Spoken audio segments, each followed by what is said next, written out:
Our last speaker this morning is Jared Gross. Mr. Gross holds a Bachelor of Science degree from Iowa State University. He has over 15 years' experience as a professional engineer in the state of Iowa, working with concrete pavements. He is currently a project manager at Snyder & Associates and has worked with the National Concrete Pavement Technology Center at Iowa State University. He has completed numerous concrete pavement preservation field reviews for cities and the Iowa DOT and has been involved with the development and presentations of concrete preservation methods throughout the U.S. Please join me in welcoming Jared Gross.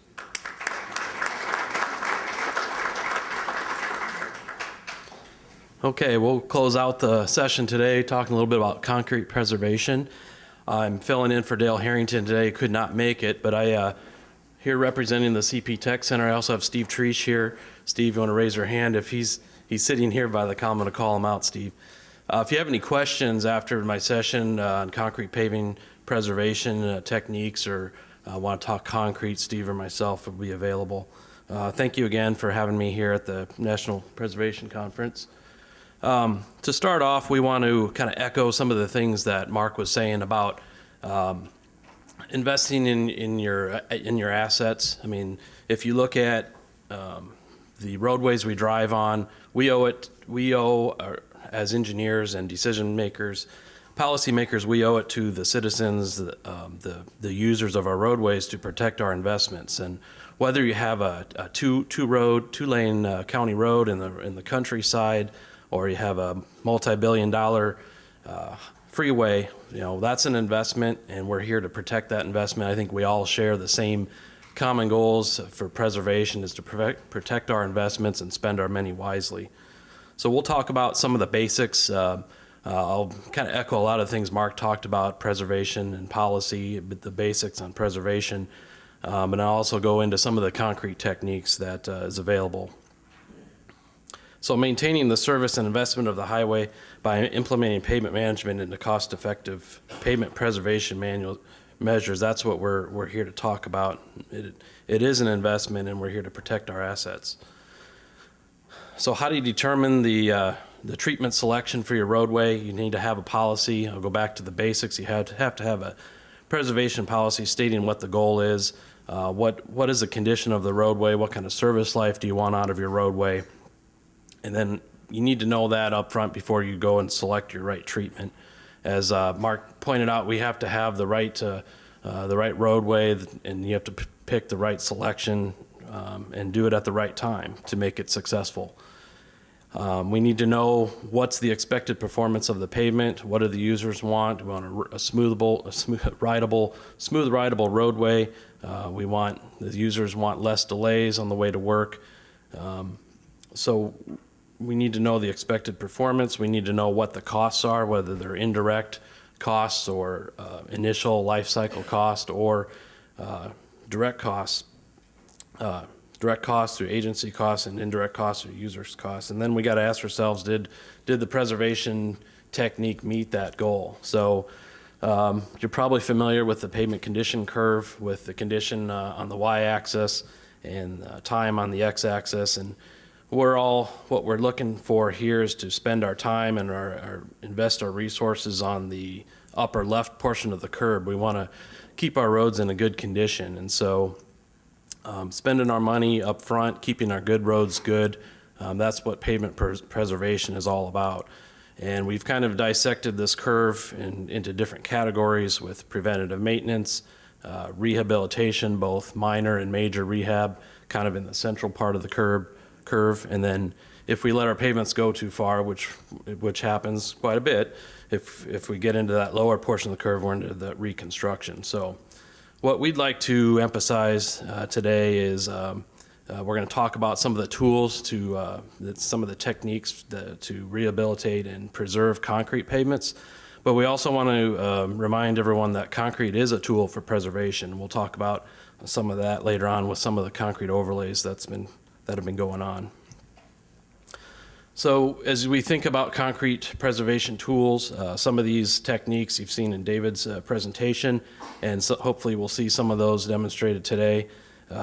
What we want to emphasize here is that there's a toolbox of techniques, if you will, to preserve concrete pavements.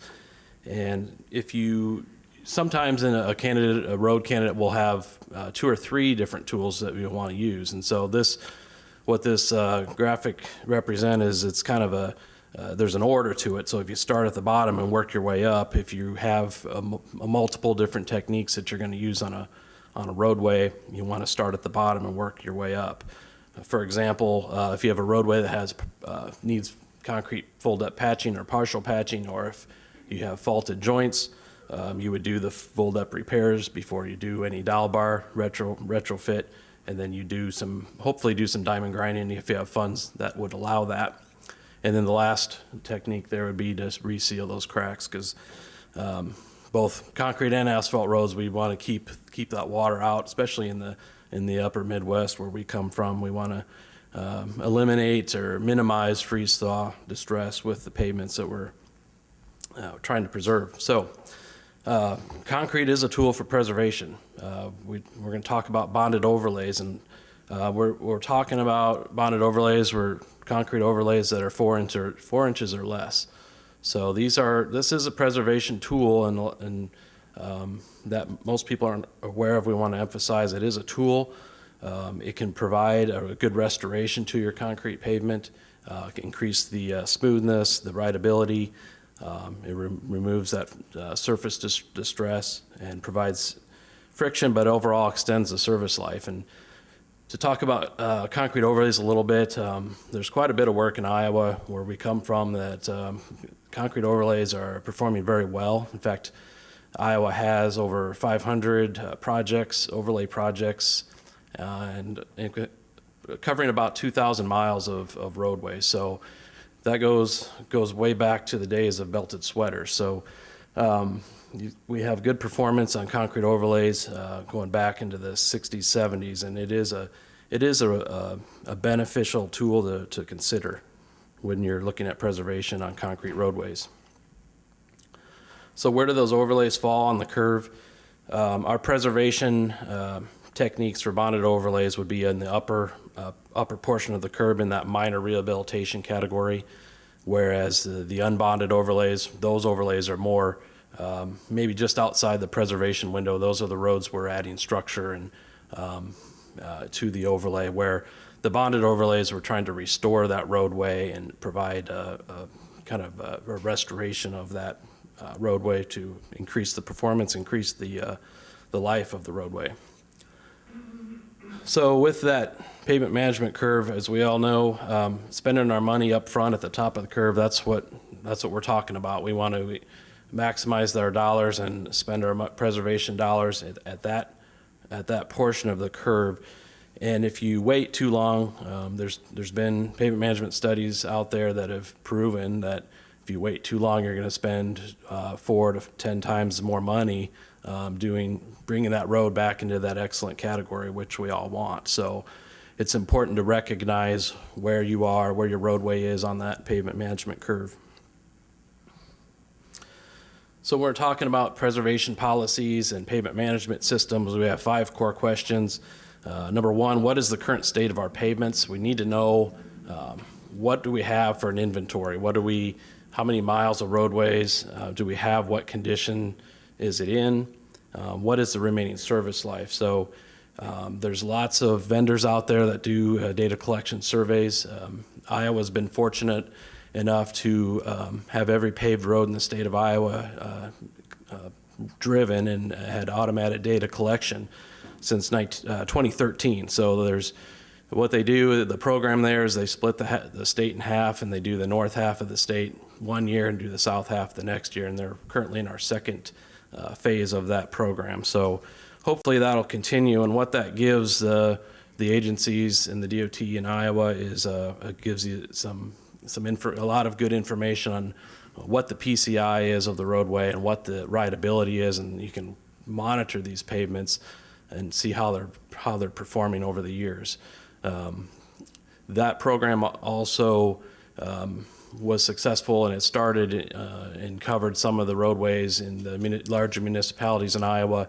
Some of the planning organizations had done this service for years, so they have a longer track record and a good inventory of their IRI and their PCI of their roadways. So it's a good tool to kind of look at the overall condition of your system and evaluate it over the years. Number two, what is the level of service to be provided? We really need to involve our decision makers in the pavement management program and the preservation policy if you're developing that plan.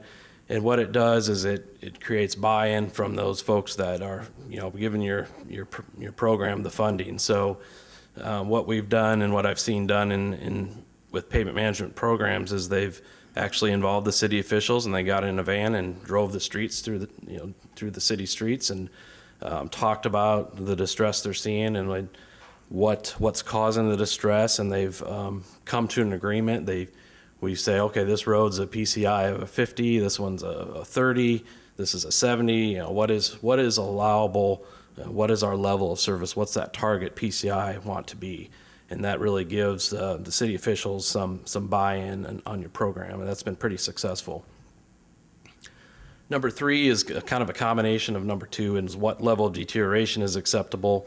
Again, if you have that data available to you, you can kind of monitor the PCIs over the years and see what's going on with the roadways, and if you have questions, you can get the experts out there to determine what's causing the assets to deteriorate and what is the likelihood and consequence of the deterioration. So that's kind of the start of that pavement management model.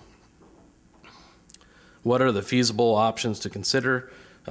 What's feasible in your agency? What can your staff do? What are they comfortable doing? Do you have staff available to do small repairs, full depth repairs for concrete, joint seal projects? We've seen in the last couple of years some of the larger municipalities in Iowa are either doing their own crack seal program, or they're hiring it out for contractors to do that crack sealing or preservation projects. So you need to ask yourself what is most feasible for your agencies, and how do these 8 strategies impact the overall performance.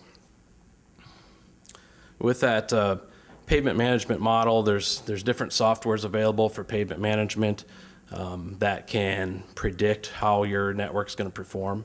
So there's, just to name a few, the micropaver software is based on random sampling of PCIs and pavement conditions. It's actually boots on the ground, go walk the streets, measure the cracks, and then you take representative samples.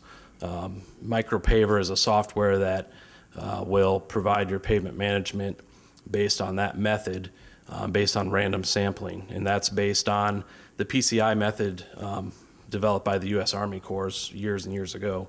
That's one method. Another method, DTIMS, I know the folks from Dayton is here. They can talk to you about more of a overall quantitative approach to your pavement management program. And a lot of those systems will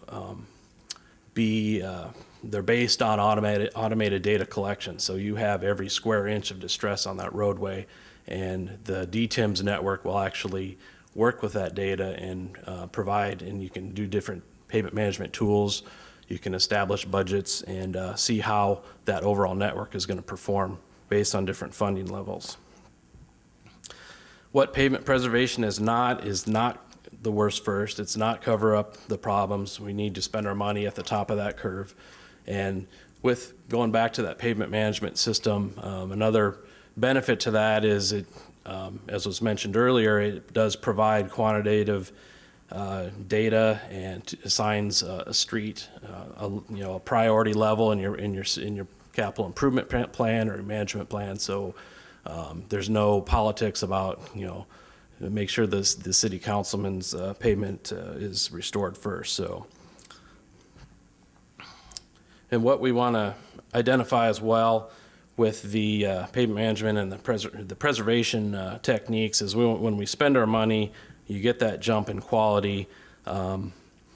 If you pick the right techniques at the right time, you can bring that roadway up to an excellent condition, and by not spend a lot of dollars inefficiently. So you can have, for instance, a concrete roadway with partial depth repair and diamond grinding. You can bring that level of service up and last a number of years, and you're spending minimal amount of dollars, where if you let a road go too far and it's not the right tool, or it's too far down the curve to provide a preservation technique, what happens is that technique doesn't last as long, and you're spending more dollars. You're investing more dollars over the year. So it's important to pick the correct tool for the correct roadway. So pavement preservation, we kind of involves many different factors. We'll talk about triggers, performance model, rankings, preservation, and budget. Some of the trigger levels that we identify in the concrete industry are listed here. And for jointed plain concrete pavements, we look at cracking, joint spalling, joint faulting, and roughness. Roughness is a good overall category. What's the overall smoothness of the roadway? How does it ride? How does it feel to the general public? So if you look at some of those values, when your cracking and spalling is 1.5 to 2.5% of your slab or of your joints, that's raises a red flag. Hey, we need to start looking at some preservation techniques. And then that limit value is the point at which it's gone too far, and a preservation tool probably wouldn't be economically beneficial. Michigan DOT has their own criteria. This is listed in our preservation guide, and they do a similar thing. They have different categories, and they actually look at remaining service life. So you can see some of the techniques there for concrete preservation listed, with rideability, distress index, and remaining service life. Those are kind of the trigger values that the DOT in Michigan uses for consideration for pavement preservation on concrete pavements. So why do we use performance models? And when we talk about performance models, it's really pavement management models. If you do it the right way, you can do a number of things. You can predict the condition of your roadway. You can predict the maintenance and rehabilitation that the system as a whole needs. So instead of a trial and error method out on your streets, you can actually do it using software. You can develop what-if analysis. You can assign different budgets to your network and see, okay, if I put in $1 million into my road network for maintenance, how far is that going to go? Is that going to increase my overall net average PCI, or is it going to go down? And I'll say that's pretty successful when you can show that to the policymakers, the city council members, the agency. If you can show them what's going to happen to our roadway if we don't put in the right amount of dollars. So that's a pretty effective tool. And these pavement management systems can also, they're flexible, so you can also say, okay, I want to get to an average network PCI of 65 in 10 years. How much money do I need to use in my network to get it to that condition? So it's a neat model. It just does some good prediction analysis. They also provide multi-year work plans, and of course it will tell you how much money you need to invest into the system to get the PCI or the condition to where you want it. And the one thing I'll say about PCI is it's calculated different ways. Going back to the U.S. Army Corps method, there's deduction curves of different concrete and asphalt distresses that determine the PCI. I just want to bring that to your attention that a lot of different agencies will use condition rating or PCI, pavement condition index. Typically, they're on the 0 to 100 scale, but you got to kind of be careful and make sure you know how those numbers are developed, because one agency may have different ways of calculating PCI versus the other. But typically, the main components are distress quantity, how many cracks, how many joints that are spalling, those type of things, and then what type of distress they are, and then how severe are they. So those three elements go into the PCI condition. So we, with the CP Tech Center, we get the benefit of working with agencies, and we go around and we do some field tours, inspections, and We develop some priority rankings and recommendations for rehabilitation and preservation. And one example here went to a district in northern Iowa where they had a number of concrete streets that had different distresses going on. Joint distress was one of the predominant ones, and then some other cracking that was going on. Not all of them were concrete roads. There was one asphalt overlay, but what we did is we went out and looked at the pavements and we identified the distress that was going on, and we've identified what kind of preservation techniques are available to bring that road up to an excellent condition, what needs to be done, what is the priority of that roadway, and what is the risk. So by risk, I mean, if we don't do anything to this particular roadway, in 5 or 10 years, it's going to drop down further down the curve, and then you're going to have to spend a lot more money. So there were a few roads that we found that had the joint distress, and we get this in the northern states where we have freeze thaw and we're putting de-icing chemicals on our concrete roadways. We're seeing some joint distress, so what we do is we recommend partial depth repair on some of those pavements, and that is a preservation tool I'll talk about. But some of the roadways we looked at were on the bubble, so if we programmed a partial depth repair project, but if it wasn't done for another 3 or 5 years, it's going to fall down into a full depth repair project, and it's going to cost more dollars. So, okay, the remaining part of the session, I'll talk about the individual techniques, and I do have with me the preservation guide if anyone wants to look through it or if wants a copy of it. This is available on the CP Tech Center website, cptech.org. And this is a really good guide that was published in late 2014. It contains 12 chapters on preservation techniques. We did add the concrete overlay to the book as a preservation option. We are going to be talking with the agencies and provide about 20 workshops over the next couple of years. And the CP Tech Center does provide technical assistance nationally to state DOT. So if you have a question with concrete paving, not only preservation questions but rehabilitation questions, be sure to get a hold of us and we can help with that. One of the more uncommon or not commonly used technique is a couple techniques: slab stabilization and slab jacking. And what that is basically what we're trying to do there is fill the voids under the pavement. So if you have a pavement where we know there's a void at one of the joints, maybe we have a erodible base underneath the pavement and we're not getting load transfer, we're getting some pumping of material out, we can do some FWD tests, identify these voids, and you can actually inject a cement grout or a polyurethane into those voids, and it's very successful. Now the slab stabilization is just filling the void, where slab jacking is actually raising the slab. It's what you see when on residential sidewalks when there's a lot of contractors around that will raise sidewalks or driveways. So that's slab jacking. So there's a couple different tools there, and it's pretty non-destructive.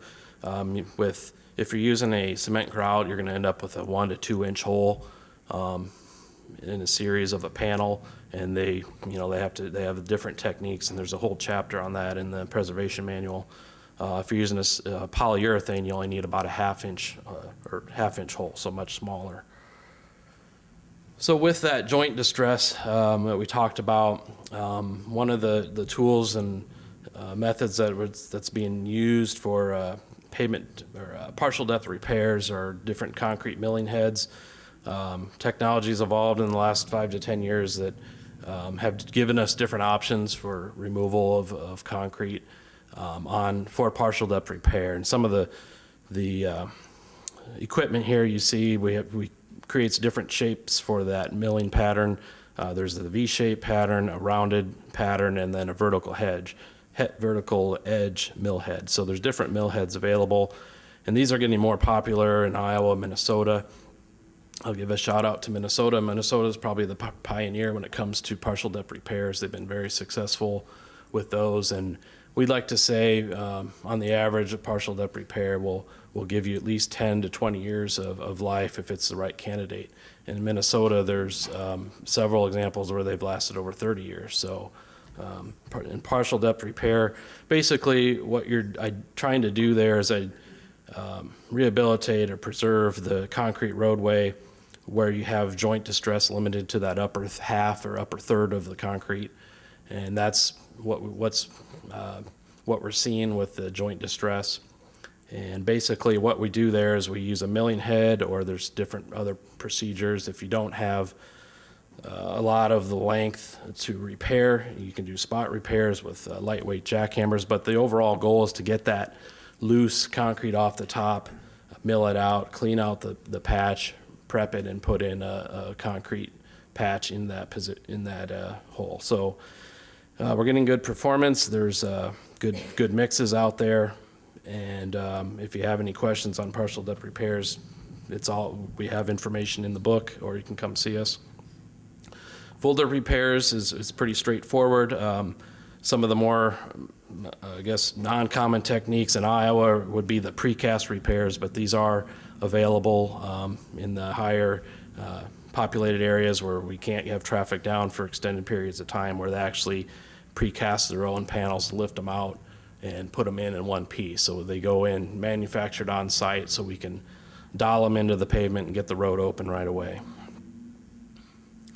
Edge drains, the one thing I'll say about edge drains is be careful if you're not going to provide or follow a maintenance program on edge drains where you actually go back and clean it out. You're not going to get the benefit of edge drains. So it's important to keep our pavements dry, keep that water away from the saturation of the pavements in the upper Midwest, but we want to make sure that we all understand we need to maintain those edge drains and clean them out, because there have been studies done, and there's one study in Iowa that showed over 60% of the longitudinal subdrains are clogged or not performing efficiently. So it's very important to get those performing. Dial bar retrofit, I think you'll see some of that in the demonstration today. What this does is it restores load transfer from concrete panel to concrete panel. If you have faulted joints, or we don't have that load transfer between the joints, what it is they'll come in with the cutter there you see on the picture. They'll cut in 3 slots, and they'll put 3 bars on each wheel path, and so you'll have a total of 6 bars per lane.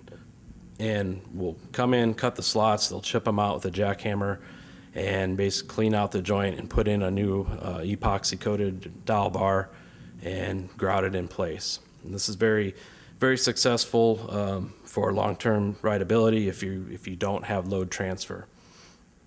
Increases the service life, and to do this, you want to make sure one of the precursors is to do an FWD test to see what kind of load transfer you have, or what kind of joint efficiency you have or don't have at that joint before we recommend something like this.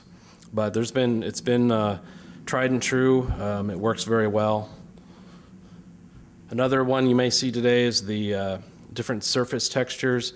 Diamond grinding, there's the conventional diamond grinding, and then the more recent textures are the optimized grinding, and that's basically when you have these cutting heads that are closer together, so you get a much smoother system up close, and you get the blades close together. The equipment that run these diamond grinders are massive. You do have to deal with slurry if you're in a municipal area. You need to think about that. And what they do is they provide a good, smooth, rideable surface.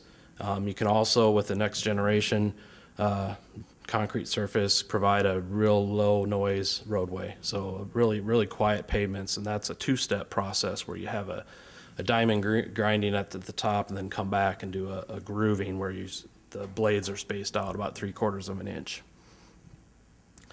Joint resealing, crack sealing. There's an update in the manual on that.